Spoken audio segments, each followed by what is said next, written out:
आमच्या प्रधानमंत्र्याचा कोणी अपमान करेल बाहेरच्या देशातला माणूस तर आम्ही कधी सहन करणार, ही आमची परिभाषा आहे. पण त्यांनाच विरोधकांना मानायचंच नसेल, नेतृत्वाला मानायचं नसेल तर त्यांना लोकशाही मान्य नाही. म्हणून हे असे वक्तव्य करणारी लोक आपल्याला आमच्या नागपूरच्या पवित्र भूमीमध्ये पाहतात, जिथे डॉक्टर बाबासाहेब आंबेडकरांनी धम्मचक्र परिवर्तन घेतलं, जगाला संदेश दिला.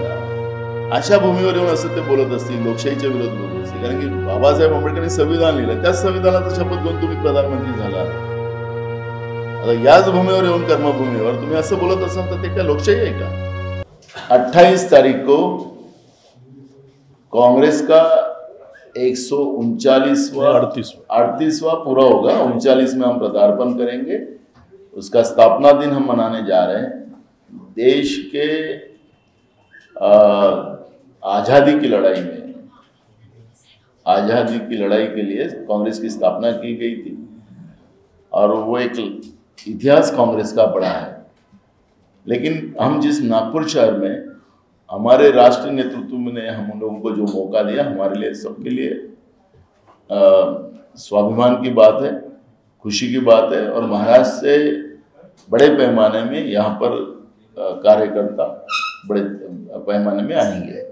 हमारे नेता राष्ट्रीय अध्यक्ष मल्लिकार्जुन खड़गे जी, हमारे नेता सोनिया जी गांधी, हमारे नेता राहुल जी गांधी, प्रियंका गांधी जी और CWC के सभी सम्मानीय सदस्य, हर राज्य के प्रदेश अध्यक्ष, CLP लीडर, मुख्यमंत्री जी, ऐसे बड़े पैमाने में यहाँ पर आएंगे और उसकी तैयारी हम लोग पूरी तरह से कर रहे हैं. और इसका बड़ा फायदा महाराष्ट्र को तो होगा ही, लेकिन यहाँ से, क्योंकि ये देश का मध्यवर्ती जगह है और यहाँ से मैसेज पूरे देश में जाएगा, हम हैं तैयार, ऐसा स्लोगन हमने दिया है.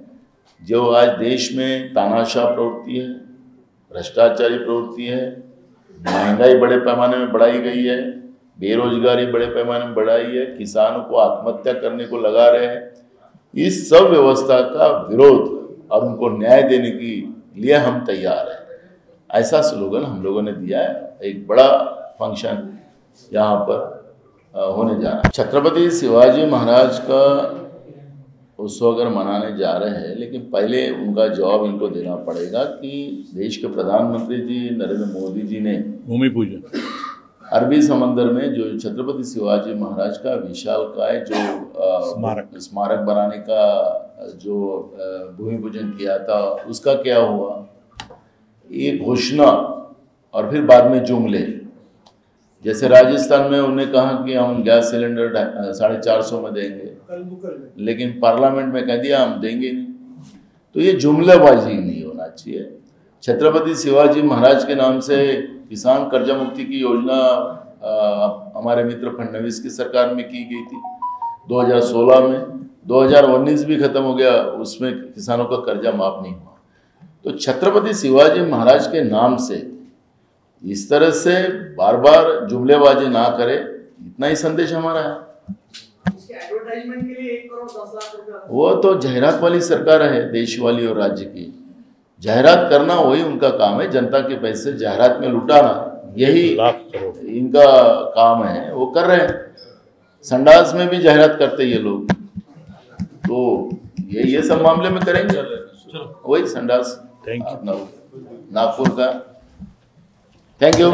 आम्हा नागपूरकरांसाठी आणि महाराष्ट्रासाठी अभिमानास्पद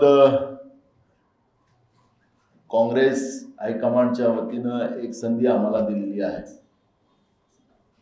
काँग्रेसचं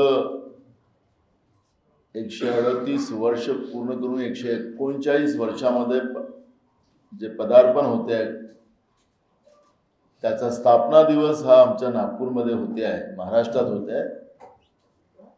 आणि त्यामुळे संपूर्ण महाराष्ट्रातल्या काँग्रेस कार्यकर्त्यांमध्ये एक उत्साह आहे,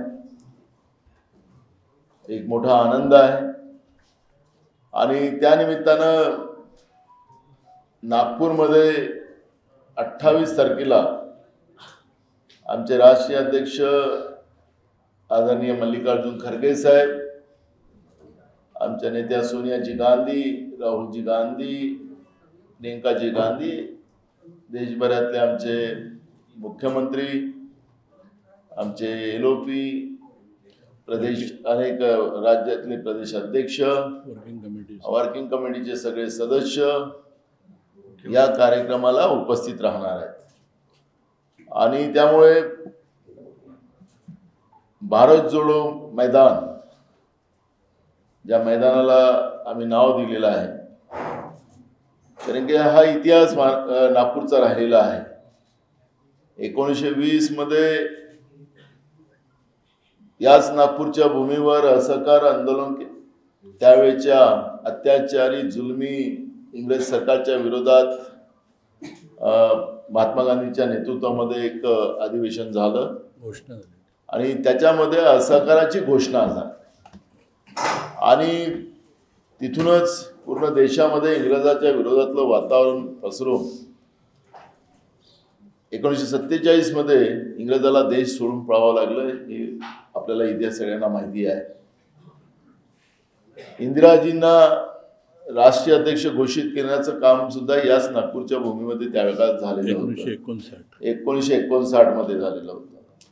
असा जुना इतिहास या नागपूरच्या भूमीवर काँग्रेसचा राहिलेला आहे.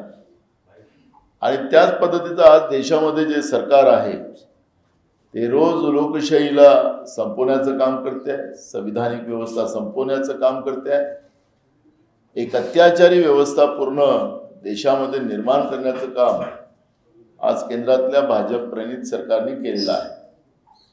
आणि नागपूरचं हा जो स्थापना दिवस आम्ही साजरा करायला या ठिकाणी निघालेलो आहोत, त्याच्यामध्ये आमचं स्लोगनच जे आहे हम तैयार, भ्रष्टाचार मुक्त भारत आम्ही निर्माण करू, आम्ही अत्याचारी व्यवस्थेला या देशातून मुक्त करू,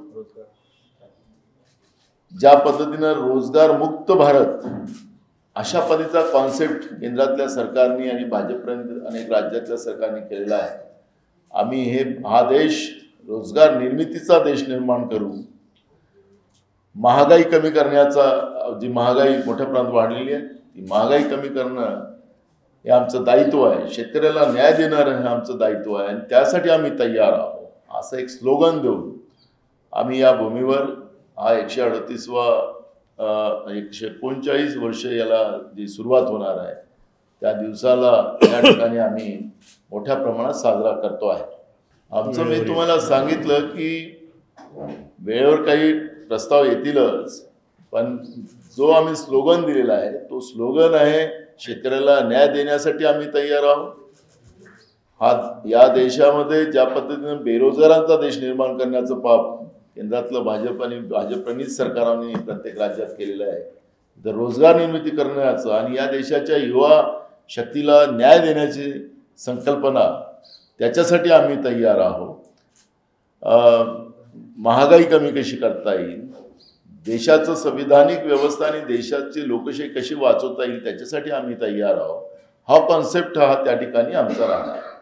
मूळ भाग आहे की इंडिया अलायन्स आणि आपल्याला सगळ्या राज्यातले जे पक्ष आहेत त्यांनी, जे भाजप विरोधी आहेत त्यांनी सुरुवातीलाच आपलं क्लिअर स्पष्टता दिलेली आहे की काँग्रेस शिवाय या देशामध्ये ही लढाई सुलभ नाही.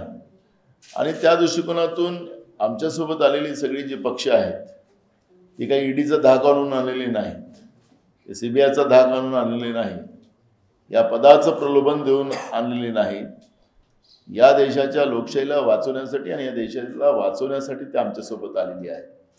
त्यामुळे इंडिया अलायन्सच्या मीटिंगमध्ये नेतृत्वाचा निर्णय जो होईल तो इंडिया अलायन्समध्ये होईल.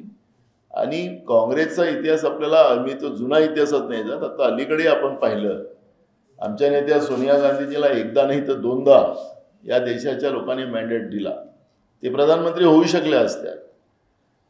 पण ज्या पद्धतीने विरोधकांच्या भावना की देश तुटेल, हे होईल, विदेशी महिला बनेल, अशा पद्धतीचं जे काय वातावरण या देशात निर्माण करण्याचं पाप त्या काळामध्ये केलं गेलं होतं. विरोधकांचाही आवाज, कारण की लोकशाहीमध्ये दोन्ही ज्या भूमिका असतात सत्ता आणि विपक्ष त्याला मानणारं लोकशाही मानणारा काँग्रेस पक्ष आहे आणि एकदा नाही दोनदा आमच्या नेत्या सोनियाजी गांधीला प्रधानमंत्री बनवण्याचा मॅन्डेट या देशाच्या जनतेने दिला असताना सुद्धा देशाच्या एकतेसाठी एकात्मतेसाठी त्यागाची भावना सुद्धा घेण्याचं काम काँग्रेस नेतृत्वाने केलेलं आहे म्हणजे अलीकडे सांगितलं त्यामुळे देश वाचवण्यासाठी देशाची लोकशाही आणि संविधान वाचवण्यासाठी काँग्रेस नेतृत्व पुढे आलेलं आहे त्याच्यामुळे जे काही इंडिया अलायन्समध्ये जे निर्णय होतील ते निश्चितपणे मान्य होतील आम्हाला एक गोष्ट कळतं की 2018 मध्ये आम्ही छत्तीसगड जिंकलो मध्य प्रदेश जिंकलो आणि राजस्थान जिंकलो 6 महिन्यानंतर लोकसभेच्या निवडणुकीला त्याच्यात आम्हाला 2च खासदार या तिन्ही राज्यात आता काल परवा पण आता कालच एक रिपोर्ट आला त्यामुळे या सगळ्या राज्यामध्ये आता काँग्रेस जिंकणार महाराष्ट्र जिंकणार त्यामुळे ईव्हीएम मशीन हा लोकांमध्ये त्याचा जो संशय निर्माण झालेला आहे त्या संशयाच्या बद्दलची चर्चा सुरू आहे की मशीनमध्ये गडबड आहे का लोकांचं आहे तर लोकशाहीमध्ये जो माझा फंडामेंटल राईट्स आहे माझं व्यक्ती स्वातंत्र्याचा अधिकार आहे त्या अधिकारामध्ये मला वाटतं की मला याला मत मारायचं आणि माझं मत त्याला जाते आहे हा जो अविश्वास त्याच्यामध्ये निर्माण होतोय तर त्याच्यामध्ये निवडणूक आयोगाने बॅलेटवर मतदान घेतलं पाहिजे कारण की लोकशाहीचा हा पर्व आहे आणि माझ्या व्यक्ती स्वातंत्र्याला मला कुठेतरी अडचण निर्माण होते घाला होत आहे असं जेव्हा मला संशय निर्माण होत आहे तर त्याच्यामध्ये निवडणूक आयोगानं त्या पद्धतीची भूमिका घेतली पाहिजे अशा पद्धतीचा प्रयत्न इंडिया अलायन्समध्ये झालेला आहे त्याच्यामुळे जनतेची भूमिका आम्ही लोकांनी मांडलेली आहे त्याच्यामुळे आखरी नरेंद्र मोदीजी जेव्हा गुजरातचे मुख्यमंत्री होते त्यावेळेस हेच सांगत होते कि दुनिया के सब देशों में बहनों भाइयों मशीन की जगह बैलेट आ गया हिंदुस्तान में क्यों नहीं यही नरेंद्र मोदी जी कहते थे अब जनभावना है तो जनभावना के आधार पर बैलेट पे करना चाहिए यही भूमिका है लेकिन कांग्रेस ये लोकशाही का पर्व जो है उसको हम एकदम क्लियरिटी से लोक भावना को समझकर सत्ता में बैठे हुए लोगों ने उस तरह का निर्णय लेना चाहिए भूमिका है अब वो उनको तो जनता की आवाज नहीं मन की बात बताना है खुल के तो वो बात को हम क्लियर करना चाहते हैं उसमें मशीन और उसका डिस्कशन का विषय आज नहीं कांग्रेस ने रायपुर के हमारा जो महाधिवेशन हुआ था कांग्रेस पार्टी का उसमें हमने एक डिसीजन लिया कि जाति न्याय जनगणना हो उसका एक प्रस्ताव हमने लिया ठराव पारित हुआ और हमारे नेता राहुल जी हमारे नेता मल्लिकार्जुन खड़गे जी हर सभा में उसका प्रचार भी कर रहे हैं लेकिन तुम जिस तरफ आपकी उंगली है आपका इशारा है वो लोग कहते हैं कि जाति न्याय जनगणना नहीं होने देंगे तो आइडियोलॉजी का फर्क आ गया हमारी आइडियोलॉजी ये है कि जाति न्याय जनगणना हो तो जो आज आरक्षण का जो महाराष्ट्र जिस शाहू महाराज जी ने आरक्षण की व्यवस्था इस देश में निर्माण की उसी महाराष्ट्र को जलता हुआ हम सब लोग देख रहे हैं और हमने विधानसभा में भी वही बात रखी अगर सबको न्याय चाहिए आरक्षण चाहिए तो उसका एक ही थर्मामीटर जो है आर्थिक सामाजिक और शैक्षणिक अगर हमने जनगणना कर लिए सेंसस कर लिए तो उसमें दूध का दूध पानी का पानी होगा जो समाज पिछड़ा है जो समाज आर्थिक और एजुकेशनल पिछड़ा है वो समाज को आरक्षण के आधार पर उसको मुख्य धारा में लाना चाहिए और दूसरी जो जिसके तरफ इशारा है उनका विरोध है तो आइडियोलॉजी का ये फर्क है हम देश के लिए सोच रहे हैं वो खुद के लिए सोच रहे हैं इतना तो फर्क है ही तो ये आइडियोलॉजी तो है ही यहाँ पर और देखें आखिरी जनता का कौल है और जो कल सर्वे आया उसमें इंडिया अलायन्स को ही ज़्यादा सीटें दिखा रहे हैं तो बिल्कुल जनता इंडिया अलायन्स के साथ आहे बघा आपल्याला अधिवेशन घ्यावं लागतं म्हणून घ्यावं लागतं अशा पद्धतीची परिस्थिती आता देश राज्यामध्ये सुरू आहे मागच्या पावसाळी अधिवेशनामध्ये या सरकारने 96,000 कोटीच्या पुरवणी मागण्या मंजूर केल्या आणि आताच्या या परवाच्या याच्यामध्ये हिवाळी अधिवेशनात 55,000 कोटीच्या पुरवणी मागण्या मंजूर केल्या. मी इतके वर्ष विधानसभेमध्ये काम करतोय. इथं बसलेले स्वतः उत्तमवार साहेब 7दा खासदार झाले. सतीश बाबू पण 6दा विधानसभेमध्ये त्यांनी कामकाज केलं. तर आमचे 5दा आता नितीन राऊत आहे. आम्ही एवढे वर्ष पाहतोय 3-3.5 कोटीच्या मागं पुढे होऊ शकतात. राज्याच्या बजेटच्या बरोबरच्या पुरवणी मागण्या हे सरकार मागते आहे. हे सरकार किती कर्जामध्ये डुबलेलं असेल याचा अंदाज आपल्याला येतो आहे. त्यांना संविधानिक व्यवस्थेच्या आधारावर पुरवणी मागण्या मंजूर करण्यासाठी विधानसभेत यावं लागतं. म्हणून त्यासाठी हे अधिवेशन आहे का हा एक प्रश्न या ठिकाणी निर्माण झालेला आहे. आपण विदर्भामधलं हे अधिवेशन होतं आणि नागपूर कराराप्रमाणे हे अधिवेशन नागपूरला घेतलं गेलं पाहिजे हा पण मुद्दा आहे. आम्ही 293 ठरावाअंतर्गत आम्ही लोकांनी विदर्भ, मराठवाडा आणि मुंबईच्या धारावी प्रकल्पाला जो लूटमार मुंबईची चालू झालेली आहे त्याबद्दलचा एक प्रस्ताव असा मिक्स आम्ही टाकला होता. त्याच्यावर मी स्वतः विदर्भाच्या गडचिरोली जिल्ह्याच्या तालुक्यापासून प्रत्येक तालुक्यापासून तर बुलढाण्याच्या प्रत्येक तालुक्यापर्यंतचं विदर्भाच्या विकासाचा एक कॉन्सेप्ट आम्ही विधानसभेत मांडल्यानंतर यांनी दुसऱ्या दिवशी यांचा ठराव येणार होता. यांनी 293चा विदर्भाचाच ठराव मांडला. या अधिवेशनात आपण पाहिलं असेल की आम्ही जो ठराव आणायचो पहिले आम्ही अवकाळी पावसाचा आणला. यांनी पण अवकाळी पावसाचा आणला. आमचा विदर्भ, मराठवाडा आणि धारावीचा एक इश्यू आम्ही मांडला होता. त्याचप्रमाणे यांनी विदर्भाचा मांडला. मग विदर्भावर चर्चा का नाही केली? यांचा ठराव तसाच राहिला.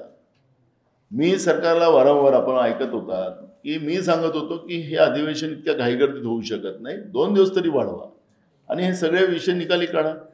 महाराष्ट्रामध्ये जी आग लावलेली आहे आपण लोकांनी हे सरकारने लावलेली आहे. सरकार प्रायोजित आहे. महाराष्ट्रामध्ये ओबीसी, मराठा वाद, धनगर, हलबा, गोवारी, कोळी, आदिवासी हा जो वाद आहे हा बीजेपीनं लावलेली ही आग आहे. विभाजन करणं, जातीमध्ये भांडण करणं हे बीजेपीचं काटकारस्थान नेहमी राहिलेलं आहे आणि त्या आधारावर आज महाराष्ट्र पेटतोय. आम्ही सातत्याने सांगत होतो की तुम्ही कुठल्या आधारावर देणार, काय देणार, याचं चर्चा तर करा. जनगणनेबद्दलची भूमिका मांडा. सरकार त्याला पळ काढत होतं हे आपण सगळे पाहत होतो. ठीक आहे, बहुमत आणि त्यांचं जो 5वी बहुमत आहे हे लोकशाहीतलं बहुमत नाही आहे, ईडीचं आहे आणि मग भ्रष्टाचाराचं खोक्याचं पण आहे. म्हणून त्याला 5वी हा शब्द आम्ही वापरतो. जिथं 5वी बहुमत असतं, लोकशाहीने आलेलं बहुमत आणि 5वी बहुमत याच्यातला फरक असतो. 5वी बहुमतामध्ये ते कसं सभागृहामध्ये विधानसभा अध्यक्ष आणि सरकार कसं काम करत होती आपण पाहिलं की परवा त्याच अधिवेशना काळामध्ये स्फोट होऊन 9 लोक त्या ठिकाणी आणि त्यांचे तुकडे झाले.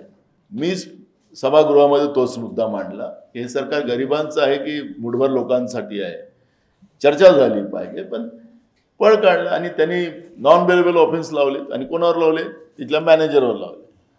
म्हणजे यांचं मॅनेजरवर लावले. मुद्दा असा आहे की गरीब माणूस मरो, कामगार मरो, काही घेणं देणं नाही. आणि म्हणून ही 5वी बहुमत आहे. 5वी बहुमताचं मी विश्लेषण अजून मांडू शकतो, पण झालेल्या घटना अधिवेशनाच्या काळातल्या मुद्दामून या ठिकाणी मी मांडल्या. सांगायचं तात्पर्य असं आहे की ही जी काही परिस्थिती ह्या 5वी बहुमताची आहे त्याच्यावर चाललेलं आहे यांचं. आम्ही लोकशाहीला मानणारी लोक. आम्हाला काही लोकांनी म्हटलं की तुम्ही एकदाही हाऊस एडजॉर्न नाही केलं.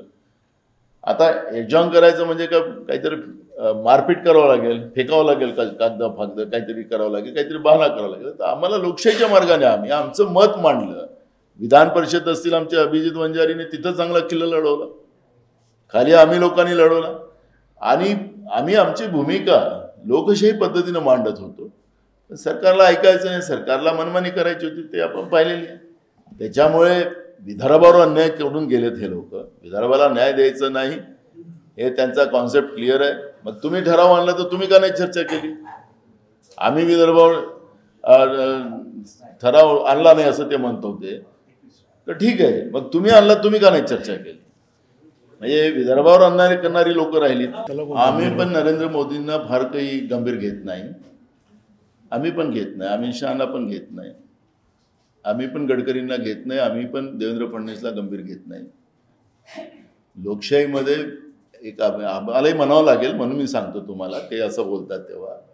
मी मगाशी सुरुवातीला सांगितलं की सोनियाजींना 2दा प्रधानमंत्री बनण्याची संधी होती, पण विरोधकांनी ज्या पद्धतीने देश तुटेल वगैरे, तर ते ही एक लोकशाहीतली 2 चाकं असतात, हे आम्हाला मानावं लागतात.